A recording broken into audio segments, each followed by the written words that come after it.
കുംഭക്കൂറിൽ വരുന്ന നക്ഷത്രങ്ങൾ അവിട്ടത്തിൻ്റെ രണ്ടാമത്തെ അര, ചതയം പൂരുരുട്ടാതിയുടെ ആദ്യത്തെ മുക്കാൽ ഭാഗം.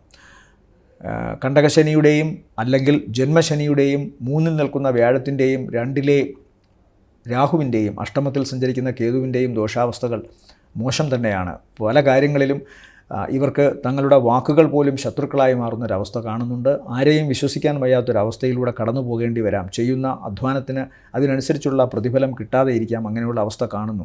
എന്നാൽ ഈ ആഴ്ചയുടെ മാത്രം കാര്യം ചിന്തിക്കുമ്പോൾ 10-ാം ഭാവത്തിൽ സഞ്ചരിക്കുന്ന ശുക്രനും ബുധനും അവർക്ക് കർമ്മമേഖലയിൽ കഴിഞ്ഞ കുറച്ചു കാലത്തിന് ശേഷം ഒരു ശുഭാപ്തി വിശ്വാസവും സാമ്പത്തിക നേട്ടവും പ്രവർത്തനങ്ങളിൽ വിജയവും സമ്മാനിക്കുന്നതായി കാണാം.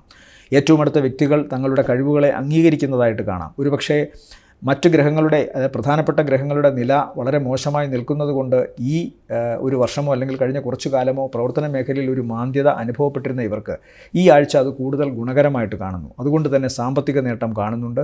തങ്ങൾ പ്രതീക്ഷിക്കുന്നതിനേക്കാൾ കൂടുതൽ വരുമാനം തങ്ങളിലേക്ക് എത്തിച്ചേരുന്നൊരവസ്ഥ കാണുന്നുണ്ട്.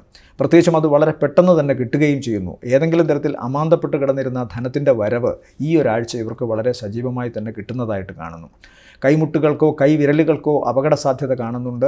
പ്രത്യേകിച്ചും സ്പീഡുമായി ബന്ധപ്പെട്ടോ യന്ത്രവുമായി ബന്ധപ്പെട്ടോ ഒക്കെ പ്രവർത്തിക്കുന്ന വ്യക്തികൾ വളരെ സൂക്ഷിക്കുക. അതുപോലെ തീ, ഇലക്ട്രിസിറ്റി ഇതുമായിട്ടൊക്കെ അടുത്ത് പ്രവർത്തിക്കുന്നവർ അങ്ങേയറ്റം കരുതലോടുകൂടി കാര്യങ്ങൾ ചെയ്യുക. ചില ബന്ധങ്ങളിൽ ഉലച്ചിലുണ്ടാകാനുള്ള സാധ്യതയുണ്ട്.